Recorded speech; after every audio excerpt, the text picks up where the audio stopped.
2026 is going to be an awesome year. We got some pretty cool stuff coming up. First off, we got Foundations of Recovery. This is our flagship program. We're starting it in January. This is for anyone, man, woman, or couple who wants to come and reclaim their heart from shame, trauma, and betrayal. We start off with an education on all sorts of principles, give you the common language. We feed you from a fire hose in terms of all things recovery. It is such a great start to recovery. And we get at the roots of things, Tyler. This isn't like any other program. Like, this is our healing journey in process, and Foundations is where we begin.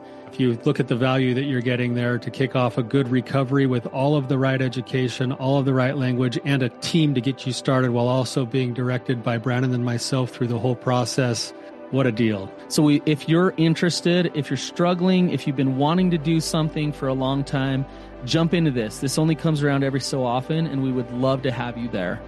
Click the link in the description to sign up for it. And to make it even sweeter, we're also including a raffle for a free pass to the Radiant Dawn retreat. Anyone who signs up for Foundations will be added to the raffle for that free Radiant Dawn pass. If you're a man and you sign up for Foundations, your name still gets entered, and you can give that pass away if you win it to any woman that you want to.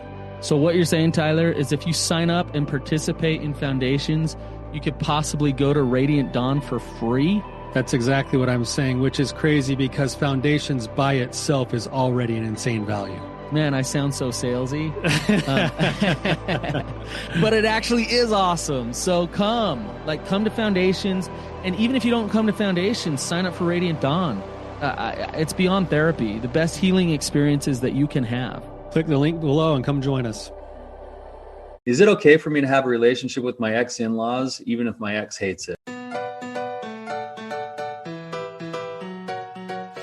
What's up, you guys? Welcome to the Therapy Brothers podcast. I'm Brandon. I'm Tyler. We're brothers. We're therapists. We're not afraid of your questions. So bring it.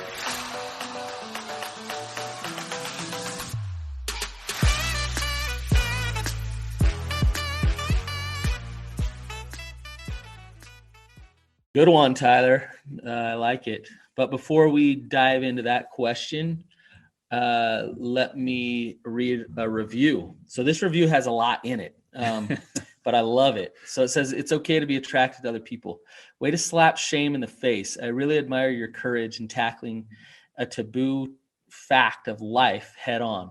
I so appreciate the personal examples as well. It makes it easy to apply to real life situations. I love how you called all of us out. Of course, there is more than one person we will be attracted to in this world, or we wouldn't be human. People that are offended by this concept must also be offended by honesty and communication. It's not the thought that is bad. We all have bad thoughts, words, actions come into our heads, and no one can control that. The judgment only comes when we use our agency to either give it the boot or to let it take up residence. Thanks, you guys, for all you're teaching us. You're helping us put to shame faulty cultural narratives. There's a lot in that. That one obviously comes from that episode we did on whether or not it's okay to be attracted to people other than your spouse. No, really? Yeah, but I'm glad we're getting some feedback on it, and it sounds like just the feedback that I've gotten from other people is that it's caused a lot of discussion and a lot of people to think about things. So that's kind of what we want to do. Yeah. So anyways, Tyler, we talk about a lot of serious topics. Before we get to the serious stuff, we have a lot of childhood memories and a lot of experiences we've had together. And maybe we just think they're interesting and funny, but we wanted to share one. And this is so random. You woke up in the morning. This is random. This is so random. It probably has nothing to do with our episode, but I woke up this morning. I can relate it to the episode, I promise. Okay, we've tried to figure out how to work this one in then. All right, because I don't know. I woke up and it's like this can't be inspiration because there's no way to fit it in. But I woke. I woke up this morning and I was like kind of in that state of like wakefulness, but still like asleep. But you start. Yeah, you're in your theta mind when you're having inspiration. I'm having my inspiration, and the inspiration was these memories from childhood. Probably because I knew I was going to be filming with you today, or recording with you today. But remember our neighbor Adam Bamford.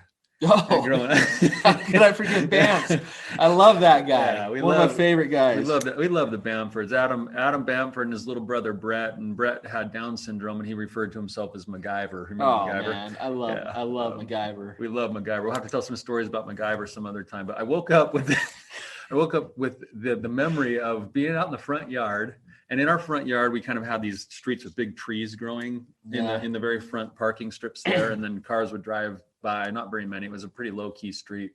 I remember one day being out running the neighborhood like we used to do, and we walked by, and Adam Bamford was hiding behind a tree. There was a cop. Well, the cop showed up later, but so Adam Bamford was hiding behind a tree.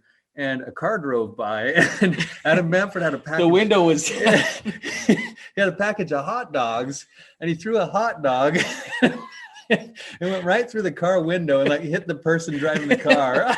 And that is good aim. It's really good aim. While the car is driving down the street, he throws a hot dog, hits the guy in the face. Oh man. So anyway, then the cops show up, and all because Adam Bamford threw a hot dog through a car call window. The cop guy like, hey, some kid threw a hot dog. Oh man. So anyway, I don't know how that relates to our episode today, but that's what was in my I told dream you, state. don't worry about it, Tyler. We will work it in. So think about how to use the metaphor of a hot dog in a car window. And Bamps hide behind a tree. Yeah. Well, so, good memories. That is a good memory, man. It's good. Yeah. It's good to have those memories. Yeah. And it's good, we relate on so many things from our work, just what we do day in and day out.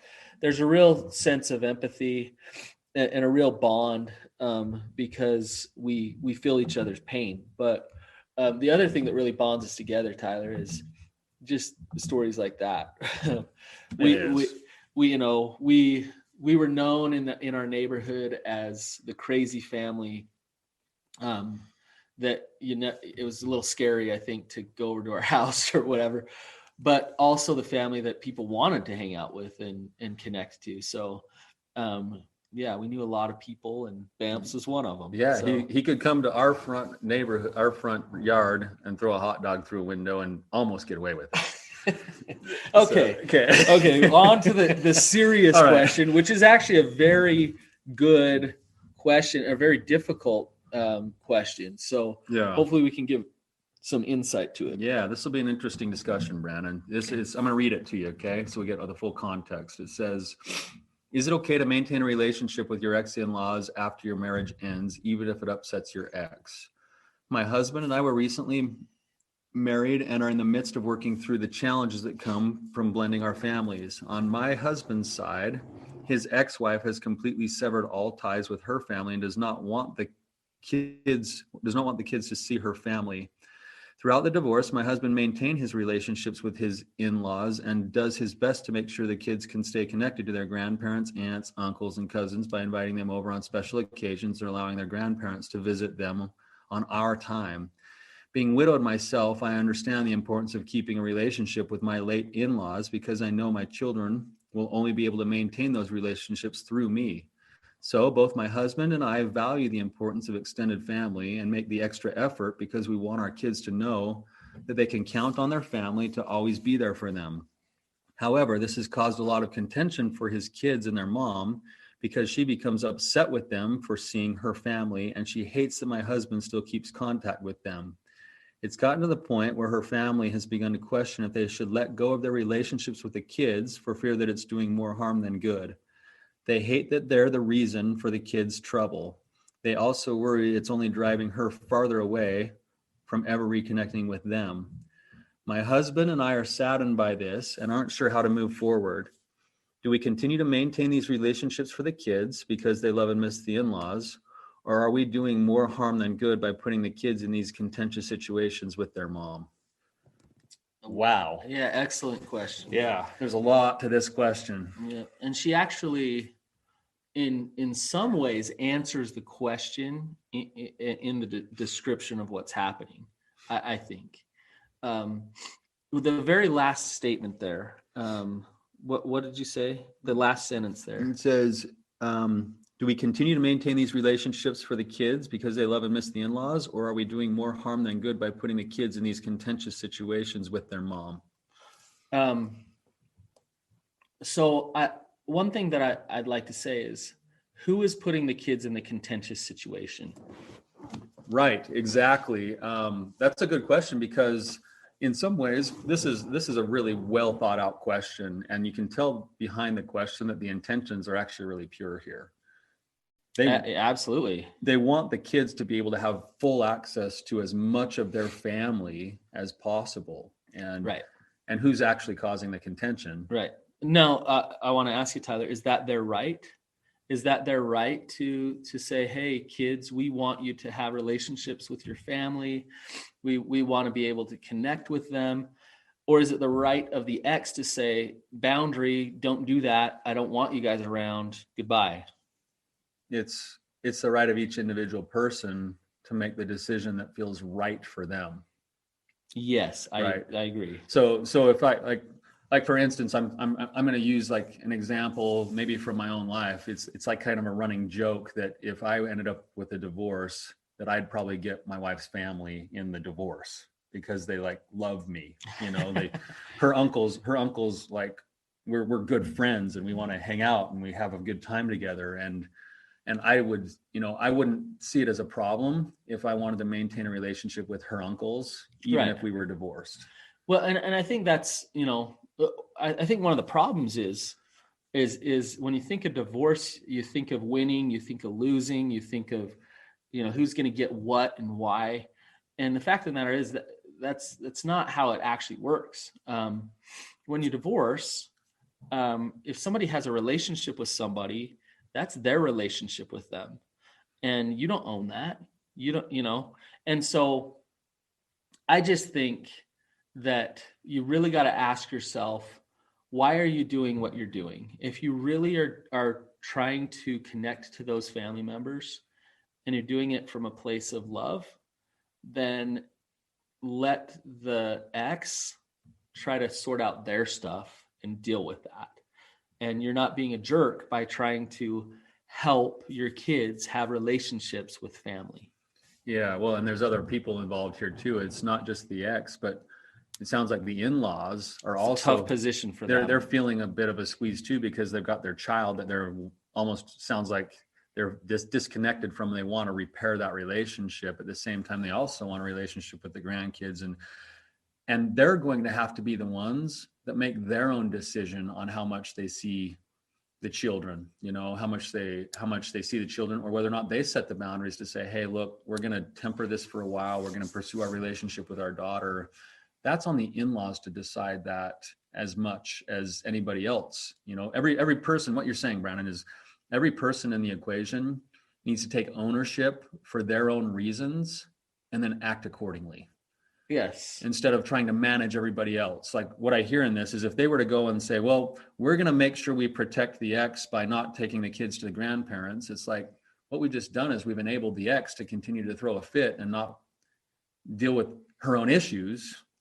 And I think that word enabling actually is really important in this situation. So, from the ex. So if you're the one with the kids, don't enable your ex. Don't enable your ex by just shying away and avoiding and not bringing them over. But also the parents, the in-laws, don't enable your child. And I know like that can be brutal because they'll do things like say, well, you're choosing them over me, and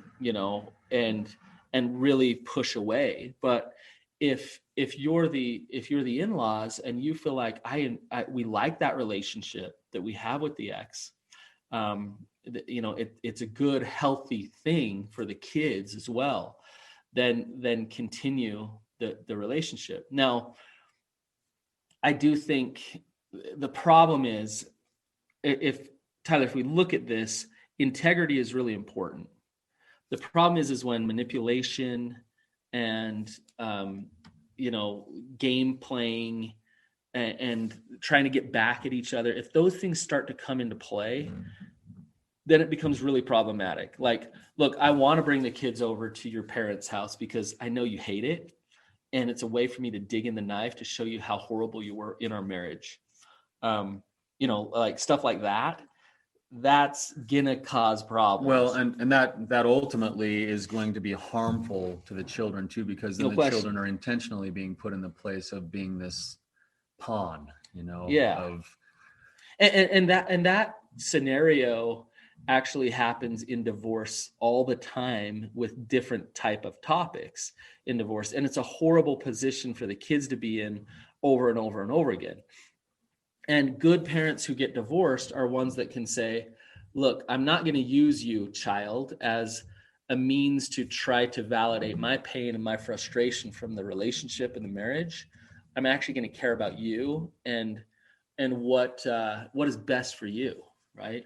Right. Yeah. You're making me think of a country song by Ray Lynn called The Love Triangle. Have you heard that song before? I think I have, actually. It's actually it'll kind of rip your heart out if you are connected to any type of a divorce situation, because you really kind of get the sense through the music of what the kids often feel. And if parents are being so narcissistic in the sense that, and I mean that, I don't hesitate to use the word narcissistic because that gets labeled too much and like thrown out of proportion. But if they're putting their needs ahead of their children by using their children, that's really unhealthy, right? But that's actually not what's happening in this question, Well, but you know what, Tyler, let's go there. So like the way she asked this question sounds like they're pretty healthy. Yeah. Sounds like they're seeing it well, they're trying to navigate it.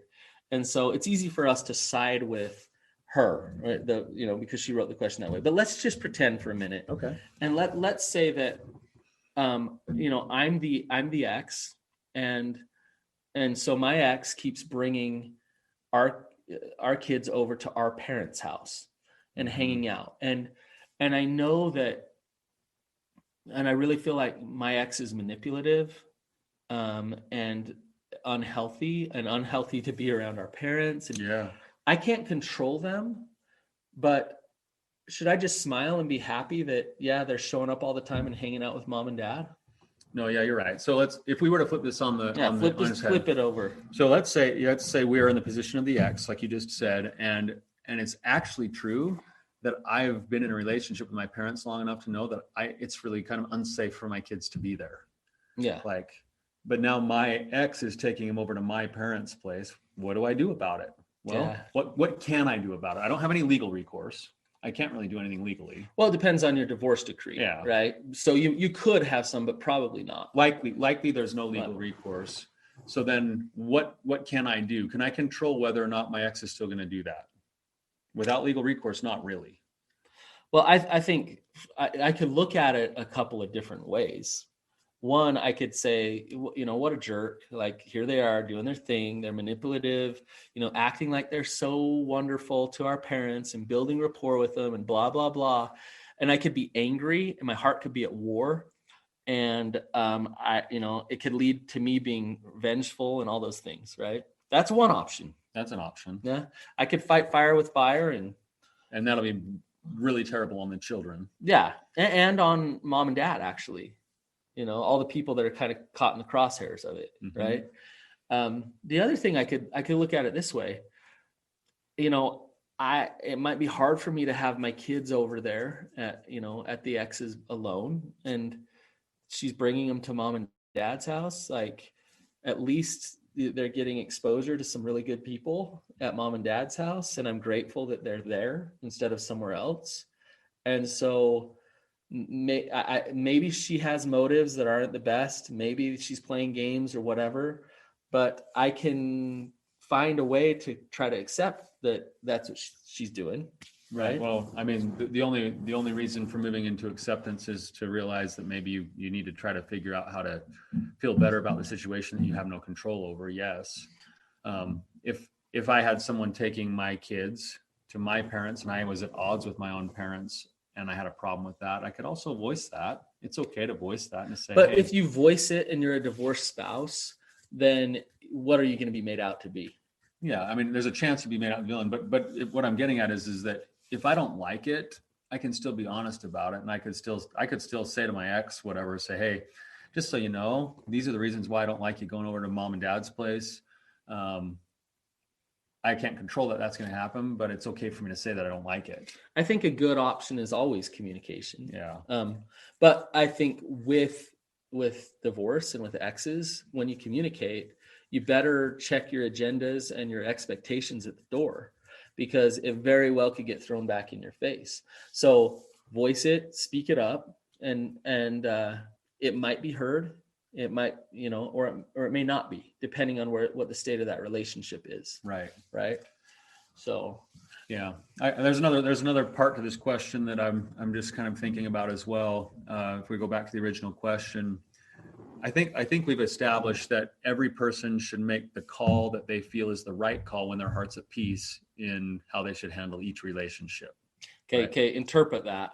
So basically, the woman asking the question, her and her new husband, if it feels right to them to want to pursue a relationship with the ex-in-laws for the sake of their kids to have a relationship with their grandparent, they should do that because that's right for them. If you feel at peace with that. If you feel at peace with that. If the ex who's not happy about it, doesn't like it, they can not like it, and they can manage their relationship with their ex and their own parents and let that be their work. And the grandparents should make the decisions that they need to make based off of the factors that are in play that feel right for them in the context of whether or not they should have a relationship with the grandkids. And everybody should allow the other party to make their own decisions. Well, and even the grandparents, maybe grandpa's different than grandma, so Yep. So that same thing applies, right? Yep. With every individual. And I think that's what one of the hard things is when you do divorce, your relationship does not end. In fact, you're very much in a relationship still with that person if you have kids. And a good, healthy relationship, whether you're married or whether you're in a divorced relationship, has to do with interdependency, where you value the person, you value the individual. And so, when there's conflict and things collide, can you still value that person, empathize with them, have compassion for why they feel the way they feel, but still show up as an individual yourself and be honest and open about the ways that you feel? And if you can do that, then you can work through things. If you can't do that, then it just turns into coldness, division, and divisiveness. And sometimes this is one of the hard things in life. Your heart can be at peace. You can do all the right things and you can still end up in that place because it only takes one person to take it there. Sure. Right? Exactly. And so there's only so much control that you do have. Right. But that's the point is that I have to do my work to keep my heart at peace as much as possible for the sake of the kids, as much as anything else, so that as much as possible, the kids are surrounded by hearts at peace, even if certain parties aren't there yet. Yes. And that leads me to this other point that says that I'm thinking that these person asking these questions, they do have to factor in a cost benefit analysis. Yeah. I mean, part of it is saying, okay, how much is it worth it to us to have a relationship with the grandkids, even if it costs us some of this tension? And is the tension too much that maybe it's worth giving that up? And every person in that situation is going to probably weight those things differently. But talk about a rock and a hard place. That's a rock and a hard spot because in a sense, that the ex is still got what sounds like a heart at war. We're going to be putting our kids in a situation where they'll go and they'll get the benefits. The cost benefit here is they get the benefit of knowing their grandparents. And think about how mature this is actually, that the ex is still wanting their kids to have a relationship with the in-laws that aren't their own parents. But let's take it a step further. Not just the ex wants that, but the spouse of the ex. The spouse of the ex is good with that. It wants that for the children. That's why we can feel and know that this question is coming from a real good place where the person has a good heart. Yeah. Right. Well, and but in essence, what they're saying is we want to give our kids multiple sets of grandparents instead of just the two original ones. Let the love flow. Let the kids have all the love in the world they can get. And so, but now that's the question is how much of that benefit is going to be worth it before the pain the kids are going to experience because we kind of know that the reactions of the ex are going to be maybe coercive and mean and frustrated with the kids. And but then that sucks, Tyler, because then okay, if you do this cost benefit analysis and you say, okay, like we won't have that relationship, and you don't do it because you're backing down to the ex, but you're doing it because you do believe it's best for the kids. In some ways, you are enabling the ex now. That's possible, right? Yes. Mm-hmm. Which sucks at that point. That's where you have to come to that conclusion on your own to say, it's in our best interest. It's in the kids' best interest to do this, even though we don't want to, instead of doing it because we're like, oh, I'm just afraid of what's going to happen. Yeah. If I'm in their shoes, I'm probably just personality wise, I'm probably more inclined to say, I'm going to go pursue some relationships for my kids, and they're going to have some rocky situations with their mom or their dad or whoever this is, and we'll manage that, and we'll keep the conversations open with our kids, and we'll kind of help teach them as we go, because it's worth it for us to have our kids know their grandparents. Linehan, this is a complex interpersonal situation that we're talking about. It's about as complex as it gets, right, Tyler? Mm-hmm. But Linehan talks about the dilemma that we all have in our relationships between preserving the relationship, preserving our self-respect, and getting our objectives met. And when divorce happens, then there's a shift in priority. The relationship isn't the most important thing anymore. The objective is more important than the relationship. So when they look at this situation, they say, our objective of our kids having love and connection with their grandparents, that's the most important thing here. So we're going to fight for that. We want that. But when the relationship comes in and there's friction and they're kicking and screaming and saying, hey, I'm angry at you. I don't like you. Why are you doing this to me? How can you do this? You got to ask yourself, how do you navigate both when there's a conflict between those things? And there's some real skills that you can practice to learn how to amp things up to get the objective met, or amp things down to nurture that relationship, right? Mm-hmm. And because this is a complex situation, the skills that you use will be different in probably any different scenario or situation with the ex. Yeah. Right? Yeah. Could I outline a couple of those skills that can kind of balance each other out? Yeah, sure. For our listeners here. This comes from the DBT that you're talking about from Marsha Linehan, and those objectives. So if my primary objective is my self-respect, which is often the case after a divorce because there's been wounds and harm. If we need to maintain self-respect and also try to meet our objective, then you're going to use the FAST skill. And both of these are acronyms. And the FAST skill is about self-respect and objective. And it's to, number one, F is be fair to yourself and others. Meaning you need to ask yourself if you're being fair to yourself, to your children, to all parties. And if the answer is yes, then you follow through on those things. The A is to apologize less. And I know this sounds backwards because apologies are really good, powerful things. But this is to preserve your self-respect. So if this is what you're working on. Yeah. Yes. And apologizing less means taking accountability for what's yours, but not taking accountability for what's not yours. Right.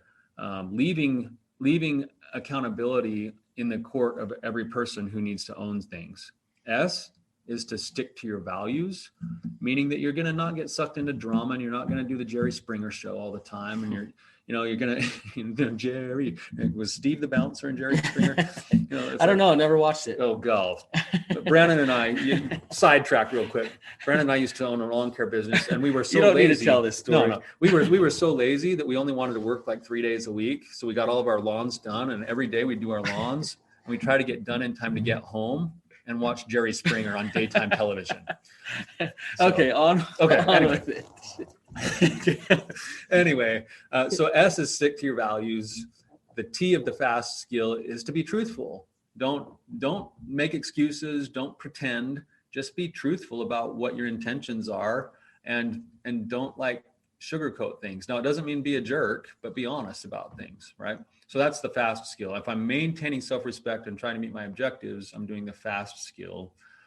And I'm going to be balancing that with the GIVE skill. And the GIVE skill is designed to maintain relationships and to foster connection and closeness in relationships. And the GIVE skill, the G, is to be gentle with your relationship, meaning You're not going to be in drama all the time. You're going to soften your startup when you talk to people. You're going to go into it with principles in mind instead of personal things. The I is to be interested in the other person's point of view and to sincerely try to listen, seek first to understand and then to be understood. And then the V is to validate those feelings. Even if you don't agree with everything, find the things that you can validate and validate that person's feelings. So your ex might have some valid points and you might be able to validate them even if you're choosing to take the kids anyway. And then the E is to maintain an easy manner, meaning your body language stays calm, your face muscles stay calm, you're breathing, you keep a low tone of voice, and you keep an open posture when you're talking to people. And I think the challenge is that when you're trying to balance both of those objectives, you kind of need a heavy dose of both skills. And it's hard to balance those two things, but finding that middle ground is really where you're going to find like the most effective response. Yeah. And it depends on the situation, right? So depending on what's coming up with the X in those moments, you might lean toward give or you might lean toward fast. And as you learn how to kind of navigate that, you'll be really effective in dealing with this situation. This situation isn't going to go away. So you learn how to manage it through using those skills. And, but I think this question was great, Tyler, because it's flushing out those type of things. And the give skill, the fast skill, there's another skill called Dear Man. We won't get into the specifics do that of another day. That's when your objective is at the top. Yeah, when the objective is the main priority. But these skills, it's helpful to learn them so that you can work with any situation. They apply to your marriage. They can apply at work. They can apply in a lot of situations. So, but I would say, everything that we've talked about with this question, we don't have a definitive answer. There's no clear-cut answer here. But if I can give any feedback from the way you wrote the question, it sounds like your heart's in the right place. And because your heart is in the right place, then you'll do the right thing. And just stay in tune and in touch to that. Operate from a place of love, not fear. Try to love the ex and understand where they're at, but also love yourself and be honest and direct and open about your truths as well. And if you do those things, then things will get better, right? Awesome, Brandon. I think this is a good question. I think I figured out how to include Adam Bamford in this story. Oh yeah. Tie it all together with the hot dog here. So if we're talking give and fast, Adam Bamford was practicing a kind of a counterfeit version of the give skill and giving the hot dog. And the driver was practicing the fast skill in calling the police. He maintained his self-respect. Maintaining self-respect. I don't think I would call the police if I got hit in the face with a hot dog. I don't know if I would either. Yeah. So that's a stretch. Yeah, that was a big stretch. Probably didn't work. So. All right. Anyway, a good question today. Hopefully there's some food for thought there. Food for thought. Yeah, good one. All right. You guys have a good day. See you guys.